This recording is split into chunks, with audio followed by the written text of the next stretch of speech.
नमस्कार, मी प्रियांका पंडित. माझ्या किचनमध्ये तुमचं स्वागत आहे. तर आता अंगारकी संकष्टी येते, तर आता आपण वेगळ्या पद्धती जरा साबुदाण्याची आता आपण खिचडी बनवूया. तर साबुदाण्याची खिचडी कशी बनवायची, त्याला काय काय साहित्य लागतं, चला आता बघूया. ही साबुदाणा खिचडी बनवण्यासाठी मी साहित्य घेतलेलं आहे. 1 वाटी मी भाजलेले शेंगदाणे घेतलेत, 250 ग्राम मी भिजवलेले साबुदाणे घेतलेत, 4 तास मी आधी भिजत टाकले होते, अर्धा चमचा जिरा घेतला आहे, अर्धा चमचा साखर घेतली आहे, अर्ध्या लिंबाचा रस मी घेतलेला आहे, चवीपुरता मीठ घेतलं आहे, 1 मोठा बटाटा बारीक कापून घेतला आहे, बारीक चिरलेली कोथिंबीर घेतली आहे आणि 4 लाल सुक्या मिरच्या घेतल्या आहेत. खिचडीसाठी आता आपण कूट तयार करूया. आता हे भाजलेले शेंगदाणे ते मिक्सरच्या भांड्यामध्ये घेऊया.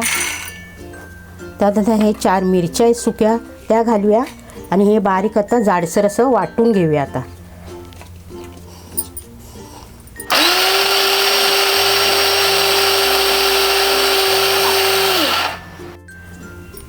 जाडसर बघा असा कूट असा आता आपण वाटून घेतलेला आहे शेंगदाणे आणि मिरचीचा.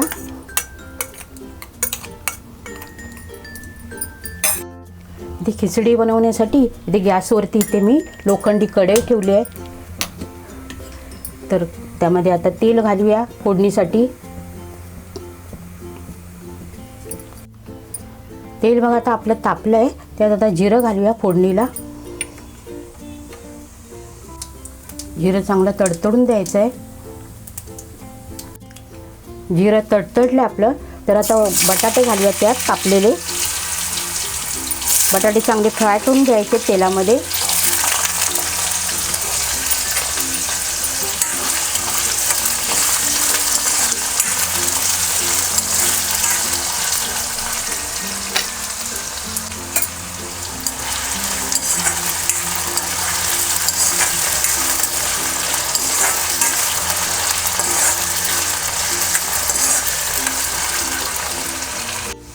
बटाटे बघा चांगले आपले फ्राय झालेत, तांबूस चांगला त्याला कलर आला आहे,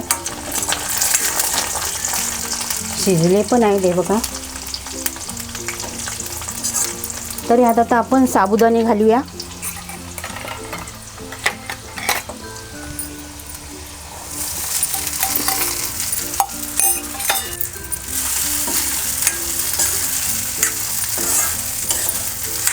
साबुदाणे चांगले परतून घ्यायचे तेलामध्ये.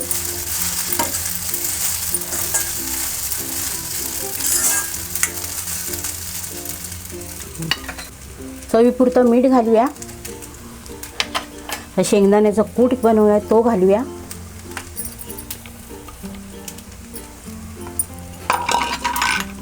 लिंबूचा रस घेतलाय तो घालूया आणि अर्धा चमचा साखर घेतली ती घालूया आणि चांगलं परतून घेऊया, एकजीव करूया.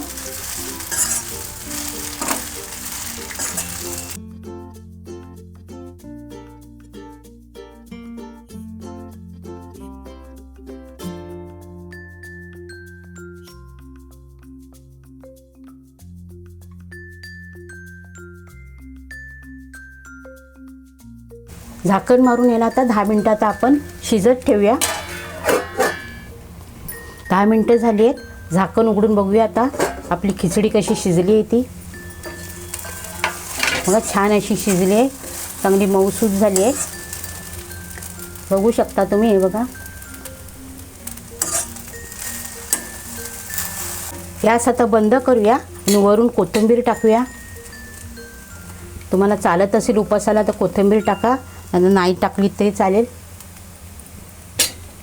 लाल मिरचीची आंबट गोड तिखट अशी साबुदाणा खिचडी आपली तयार आहे. तुम्ही तुमच्या घरी नक्की करून बघा, तुम्हाला नक्की आवडेल. कमेंट करून मला सांगा ही खिचडी तुम्हाला कशी वाटली. लाईक करा, सबस्क्राईब करायला विसरू नका. धन्यवाद.